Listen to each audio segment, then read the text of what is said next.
नमस्कार दोस्तों, नव भारत न्यूज़ में आपका एक बार फिर से बहुत बहुत स्वागत है। दोस्तों, हो सकता है कि अब जो मैं आज आपको टॉपिक बताने जा रहा हूँ इसके बारे में आपका कोई इंटरेस्ट ही ना हो, लेकिन जो व्यक्ति आधुनिक काल में जी रहा है और अपना जीवन आगे तक जीना चाहता है उसको ये खबर आज पूरी देखनी समझनी चाहिए। दोस्तों, हमने प्रकृति के साथ इतनी छेड़छाड़ की कि अब प्रकृति अपना संतुलन बना रही है। इंसान घर में है और जीव जंतु बाहर खुले में घूम रहे हैं। हर साल बच्चों की गर्मियों की छुट्टियां हुआ करती थी, सर्दियों की छुट्टियां हुआ करती थी, मगर अब हर साल वायु प्रदूषण की भी छुट्टियां होने लगी हैं। ऐसी स्थिति में हम मनुष्य ने खुद ही ये स्थितियां पैदा की हैं। ये किसी और ने नहीं बनाई हैं, ये आपने और हमने ही बनाई हैं। एक समय था जब चुनाव पानी पर, बिजली पर और सड़क पर लड़े जाते थे, मगर पिछले कुछ सालों में राजनीति का स्वरूप ही बदल गया है। आज कोरोना के चलते राजनीतिक रैलियां ऑनलाइन हो गई हैं और इसलिए चुनावों के मुद्दे ही बदल गए हैं। आज मुद्दे नदियों की सफाई, स्वच्छता और स्वच्छ वातावरण और सौर ऊर्जा जैसे मुद्दों ने उन पुराने घिसे पिटे मुद्दों की जो है जगह छीन ली हैं और इसकी शुरुआत खुद मोदी जी ने ही की थी। हालांकि ये मुद्दे बहुत पहले उठने चाहिए थे, मगर किसी अन्य व्यक्ति की इतनी हिम्मत ही नहीं हुई कभी कि वो वोट बैंक की राजनीति छोड़कर इस पर कभी बात कर सके। खैर, अब जो मैं आपको बताने जा रहा हूँ उम्मीद करता हूँ कि उसे आज आप पूरा सुनेंगे और सबके साथ शेयर भी करेंगे, क्योंकि ये आपके और आपके बच्चों के भविष्य से संबंधित है। मोदी सरकार की महत्वाकांक्षी स्वच्छ भारत अभियान को कुछ कदम आगे बढ़ाते हुए सड़क परिवहन और राजमार्ग मंत्रालय ने प्लास्टिक कचरे का सदुपयोग करने की पहल से शुरू किया है। इस प्लास्टिक कचरे को असल स्वरूप में रिसाइकल नहीं किया जा सकता है। उसका मंत्रालय सड़क निर्माण में उपयोग कर रहा है। इसके इस्तेमाल से अब तक करीब 1 लाख किलोमीटर सड़क तैयार हो चुकी है। जी हाँ, आपने सही सुना, यानी कि जो प्लास्टिक हमारे पूरी दुनिया को, हमारे भारत देश को पॉल्यूटेड कर रहा था, प्रदूषित कर रहा था, अब उसका समाधान कुछ हद तक सरकार ने निकाल लिया है। इसके लिए जनता का भी भरपूर सहयोग मिला है। इसी के चलते अब जो है करीब 1 लाख किलोमीटर जो सड़क है भारतवर्ष में वो प्लास्टिक कचरे से तैयार की गई है। हिंदुस्तान टाइम्स की एक रिपोर्ट के मुताबिक अगले वित्तीय वर्ष तक सरकार इसकी रफ्तार दोगुना करने की योजना बना रही है। सड़कें तैयार करने में प्लास्टिक कचरे के उपयोग का इतिहास जो है स्वर्णिम अक्षरों में लिखा जाने वाला है। ये एक ऐतिहासिक निर्णय है। सबसे पहली बार साल 2015 में ये निर्णय लिया गया था। केंद्र सरकार ने सड़क निर्माण से जुड़े लोगों को अधिसूचना जारी करके यह स्पष्ट कर दिया कि इस काम में प्लास्टिक कचरे का इस्तेमाल अनिवार्य होगा। साल 2016 में सड़क परिवहन एवं राजमार्ग मंत्री नितिन गडकरी ने इस आदेश की आधिकारिक तौर पर घोषणा की थी। तब से लेकर अब तक 11 राज्यों की लगभग 1 लाख किलोमीटर लंबी सड़कों को जो है वो प्लास्टिक कचरे के इस्तेमाल के द्वारा बनाया जा चुका है। पिछले दिनों आई रिपोर्ट के अनुसार 1 किलोमीटर सड़क निर्माण के दौरान लगभग 10 टन बिटुमिन की ज़रूरत पड़ती है। केंद्र सरकार के प्लास्टिक उपयोग करने के आदेश के बाद इस प्रक्रिया में लगभग 9 टन बिटुमिन ही लगता था। यानी हर 1 किलोमीटर सड़क तैयार करने में लगभग 1 टन बिटुमिन की बचत होती है और 1 टन बिटुमिन की लागत लगभग 30,000 रुपये तक आती है।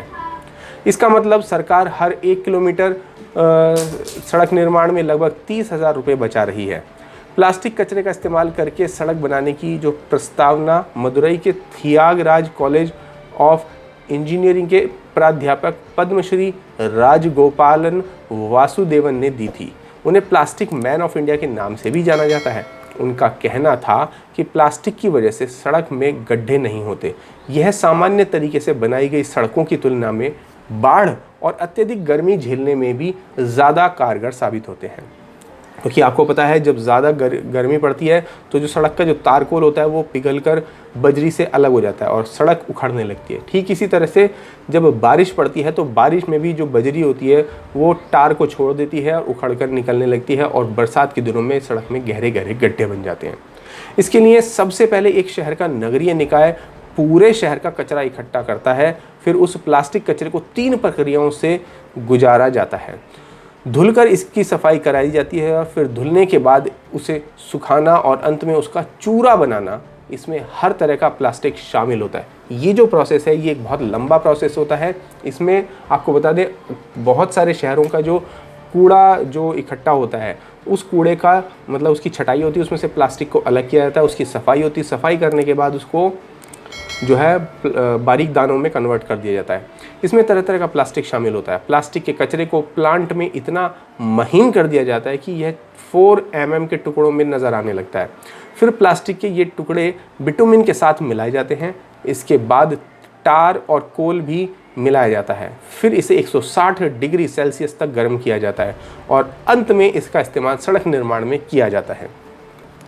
सरकार ने स्वच्छ भारत अभियान की पहल को मद्देनजर रखते हुए प्लास्टिक कचरे की मदद से कई बेंच भी तैयार की थी। पिछले साल अक्टूबर महीने में पश्चिम रेलवे ने प्लास्टिक कचरे की मदद से मुंबई के चर्च गेट स्टेशन पर 3 बेंच तैयार की थी। पर्यावरण मंत्रालय के मुताबिक भारत में लगभग 24,940 टन कचरा प्रतिदिन उत्सर्जित होता है, जिसमें से 60% रिसाइकिल कर लिया जाता है। शेष प्लास्टिक कचरा गड्ढों में दबा दिया जाता है और नालों में बहाया जाता था।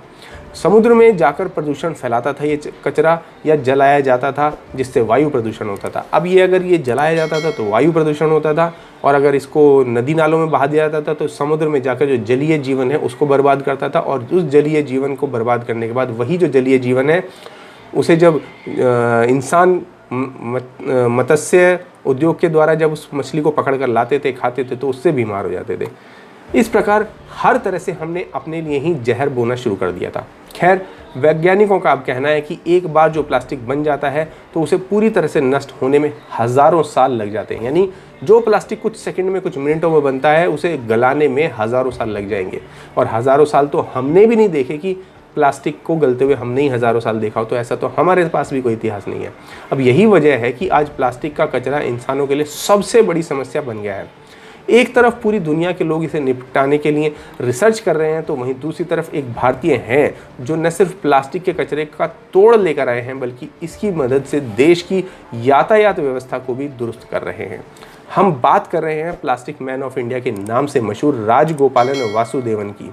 इन्होंने एक ऐसी तकनीक खोज निकाली जिसकी हेल्प से प्लास्टिक को सुंदर और टिकाऊ सड़कें बनाने में इस्तेमाल किया जा सकता है। वासुदेवन मदुरई यूनिवर्सिटी से मान्यता प्राप्त कॉलेज में केमिस्ट्री के प्रोफेसर हैं। यहीं पर उन्होंने प्लास्टिक कचरे से निपटने के लिए कई वर्षों तक रिसर्च की और साल 2002 में उन्होंने प्लास्टिक के कचरे से सड़क बनाने की तकनीक की खोज भी कर डाली थी। उनकी इस उपलब्धि को आगे बढ़ाने का श्रेय जाता है तमिलनाडु की तत्कालीन मुख्यमंत्री जयललिता को। उनकी मदद से ही वो इसका पेटेंट करवा पाए और आज इस तकनीक की मदद से देश के कई राज्यों के गांवों की सड़कों को बनाया जा रहा है। राष्ट्रीय राजमार्ग प्राधिकरण की इस तकनीक का इस्तेमाल कर रहा है। इसकी मदद से देश की कचरे और सड़क दोनों की समस्याओं को निपटाने में मदद मिल रही है। इस तकनीक की मदद से अब तक इंडिया में करीब 1 लाख किलोमीटर सड़कों का निर्माण किया जा चुका है और कई अन्य प्रोजेक्ट्स भी इसके साथ जोड़कर काम में लाए जा रहे हैं। साल 2018 में भारत सरकार ने वासुदेवन जी को ये तकनीक ईजाद करने के लिए पद्मश्री अवार्ड से भी सम्मानित किया था। वासुदेवन की इस तकनीक ने दुनिया भर के लोगों का भी ध्यान अपनी ओर आकर्षित किया। कई देशों ने इसे खरीदने के लिए उनसे संपर्क किया, मगर वासुदेवन जी ने इसे कभी किसी को नहीं दिया और अपना पेटेंट केवल भारत के पास रखा, बल्कि इसे भारत सरकार को दान दे दिया। यानी कि उसके लिए भारत सरकार से कोई पैसा तक नहीं दिया, केवल इसको फ्री में, यानी कि भारत सरकार को दान दे दिया। इस टेक्निक को पेटेंट अपने नाम से कराया, लेकिन भारत सरकार को दान दे दिया।